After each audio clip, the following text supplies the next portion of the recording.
Hello dear students, I am Jitendra Kumar. Today we are going to start current electricity for class 10th. Okay students, आज हम लोग current electricity for class 10th हम लोग study करने जा रहे हैं। तो जब हम current electricity स्टार्ट करते हैं तो यहाँ पर दो चीज़ें हमारे सामने आती हैं कि जो चार्जेस हैं वो टू टाइप्स के होते हैं, positive charge and negative charge. Clear? तो पॉजिटिव चार्ज जो होता है ये प्रोटॉन होता है, प्रोटॉन। पॉजिटिव चार्ज के लिए हम लोग प्रोटॉन बोलते हैं, नेगेटिव चार्ज के लिए इलेक्ट्रॉन बोलते हैं। अब क्या ये प्रोटॉन एंड इलेक्ट्रॉन ये चार्जेस हैं? तो स्टूडेंट्स ये चार्जेस कैरी करते हैं, proton and electrons charges carry करते हैं। ये बात ध्यान रखिएगा। हम लोग जब भी इलेक्ट्रॉन या प्रोटॉन की बात करते हैं तो हम लोग कहते हैं कि प्रोटॉन पॉजिटिव चार्ज है एंड इलेक्ट्रॉन नेगेटिव चार्ज है, बट ये चार्ज कैरी करते हैं। ये बात ध्यान रखिएगा। क्लियर? ये जो इलेक्ट्रॉन एंड प्रोटॉन है ये एलिमेंट्री पार्टिकल्स हैं एंड ये प्रॉपर्टी रखते हैं जो एक दूसरे इलेक्ट्रॉन या प्रोटॉन को अट्रैक्ट या रिपेल कर सकते हैं। क्लियर बच्चों? तो कैसे अट्रैक्ट या रिपेल कर सकते हैं? मान लेते हैं प्रोटॉन है, प्रोटॉन ये दूसरे प्रोटॉन को रिपेल करेगा, प्रोटॉन को रिपेल करेगा। क्लियर? एंड प्रोटॉन जो है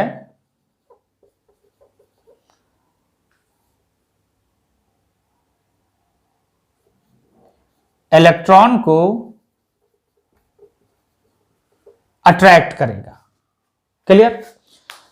तो ये जो प्रोटॉन एंड इलेक्ट्रॉन है ये दोनों ही, चाहे प्रोटॉन की बात करें चाहे इलेक्ट्रॉन की बात करें, दोनों ऐसी प्रॉपर्टीज रखते हैं जो सेम टाइप के एलिमेंट हैं, यानी प्रोटॉन प्रोटॉन को रिपेल करेगा, प्रोटॉन इलेक्ट्रॉन को अट्रैक्ट करेगा। सिमिलरली अगर हम बात करें इलेक्ट्रॉन की,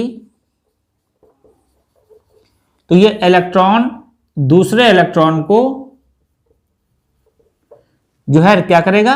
रिपेल करेगा। ठीक है?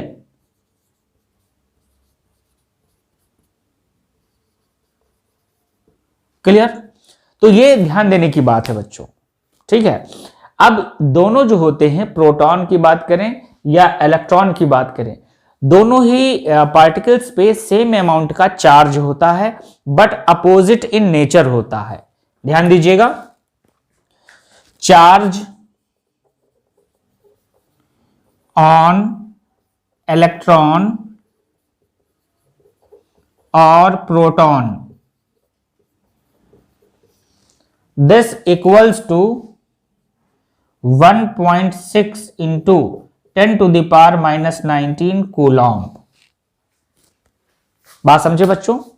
इतने अमाउंट का चार्ज इलेक्ट्रॉन एंड प्रोटॉन पे होता है।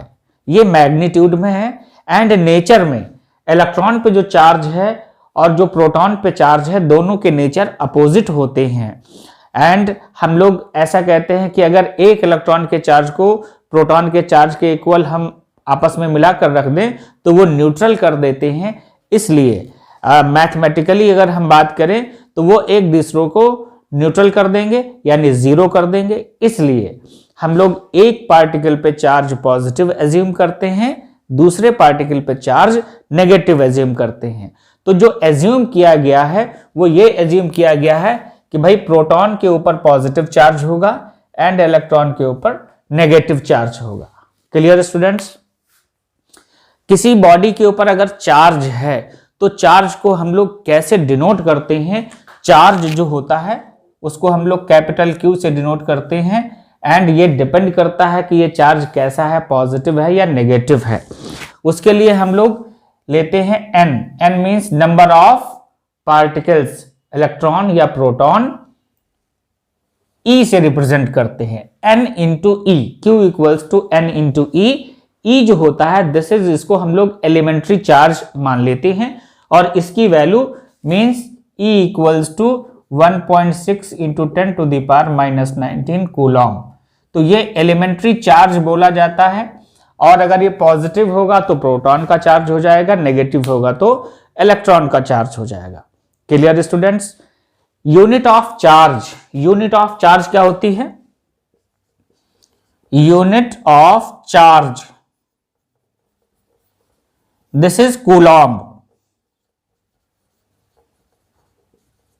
क्लियर? और इसको कैपिटल सी से रिप्रेजेंट करते हैं, ये बात आप ध्यान रखिएगा। Clear students? इतनी बात आप समझ गए होंगे। अब हम लोग बात करते हैं कि जो 1 कूलॉम्ब होता है, 1 कूलॉम्ब में नंबर ऑफ इलेक्ट्रॉन्स, अगर हम इलेक्ट्रॉन्स की बात करें तो कितने हो जाएंगे? Okay, number of electrons in 1 coulomb charge. Clear? तो बच्चों हम लोग यहां पर जो Q है, Q की वैल्यू 1 कूलॉम्ब 1C एज्यूम कर ली हमने, एंड N हमको फाइंड आउट करना है, N कितना होगा? एलिमेंट्री चार्ज या इलेक्ट्रॉन की वैल्यू जो है 1.6 into 10 to the power -19 coulomb है। क्लियर? तो इस फार्मूले के थ्रू अगर हम लोग बात करें Q equals to N into E, तो यहां से हम लोग क्या फाइंड आउट कर लेंगे? Number of electron. How? Q equal to 1, N unknown है, एंड E की value 1.6 into 10 to the power -19 coulomb. ये 1C कैंसिल हो जाएगा, तो इस तरीके से हम लोग लिख लेंगे। N की वैल्यू जो आएगी 1/1.6 into 10 to the power -19। Clear? इसको आप जब कैलकुलेट करेंगे तो 6.25 इंटू 10 टू द पावर 18 पॉजिटिव में इतने इलेक्ट्रॉन्स 1 कूलॉम्ब चार्ज में होते हैं। क्लियर बच्चों? तो ये कंसेप्ट है, इसके थ्रू हम लोग किसी भी बॉडी पे चार्ज कैलकुलेट कर सकते हैं। क्लियर? अब जब हम लोग बात करते हैं, आगे बढ़ते हैं थोड़ा सा, तो हम लोग करंट की बात करते हैं, और करंट स्टडी करने से पहले एक इंपॉर्टेंट चीज पोटेंशियल क्या होता है, या पोटेंशियल, इलेक्ट्रिक पोटेंशियल या पोटेंशियल डिफरेंस क्या होता है। Work done in bringing a positive unit charge from infinite to any point in external field. Clear बच्चों? ऐसे समझिएगा, सपोज प्लस Q, इस चार्ज की वजह से एक फील्ड जनरेट है। क्लियर?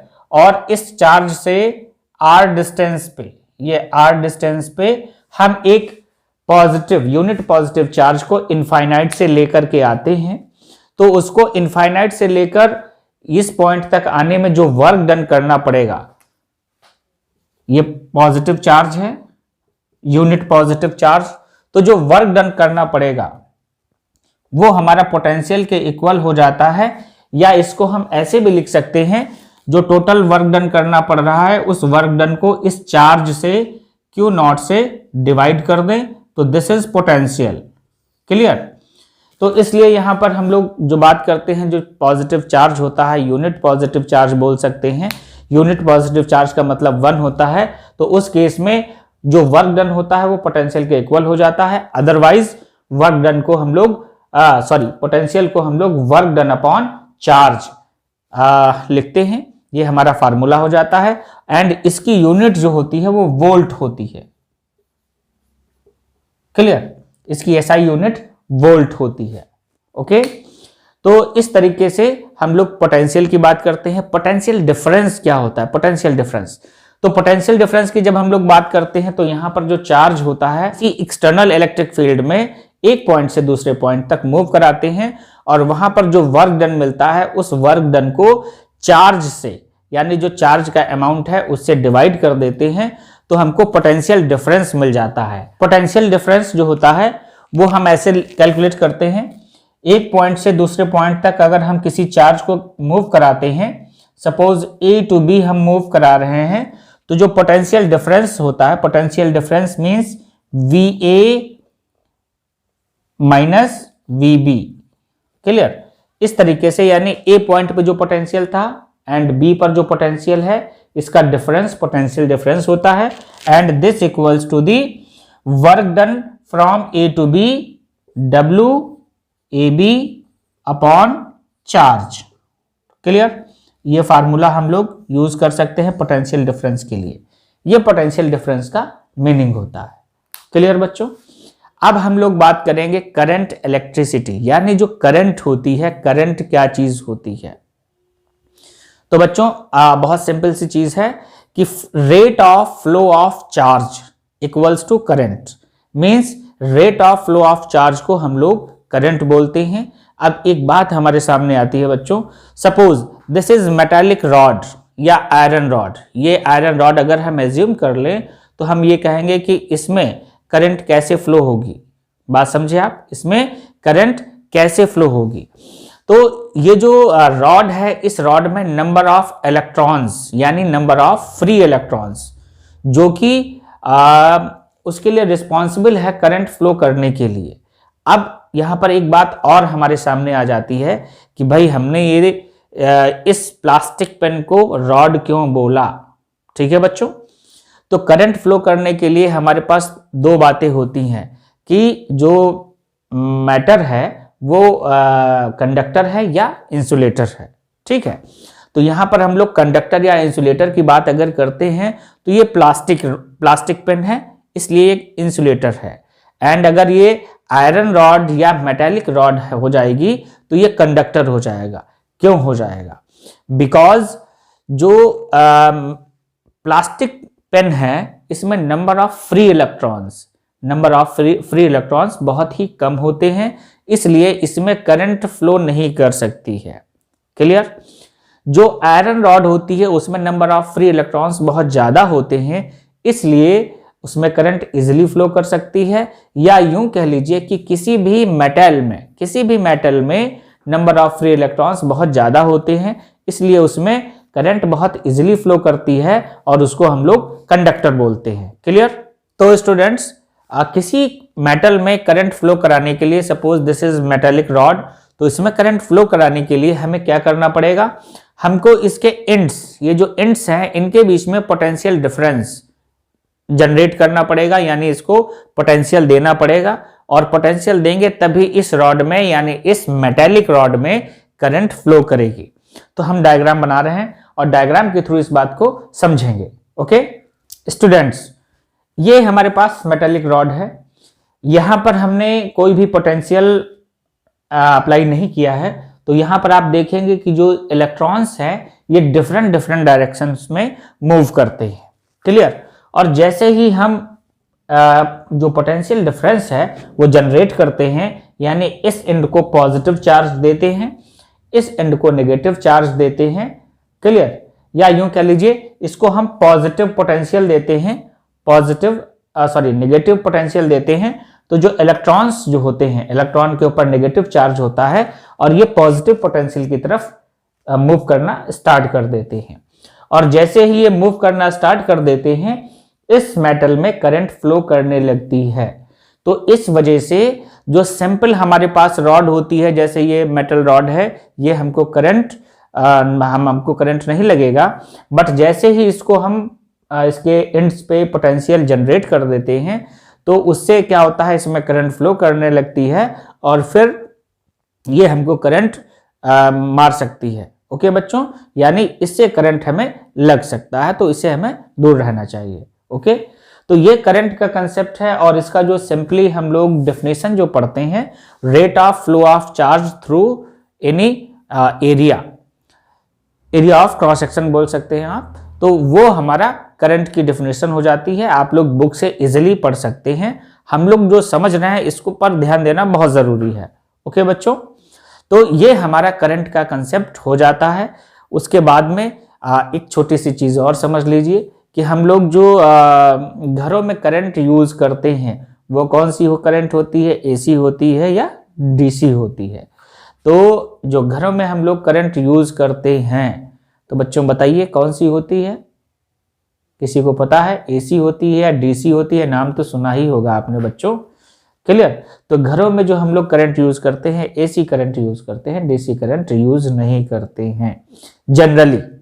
डीसी भी यूज कर सकते हैं, ऐसा नहीं है, बट डीसी यूज नहीं करते हैं, एसी यूज करते हैं। ओके, अगला जो कंसेप्ट हमारा है वो है हम लोग पढ़ेंगे ओम्स लॉ।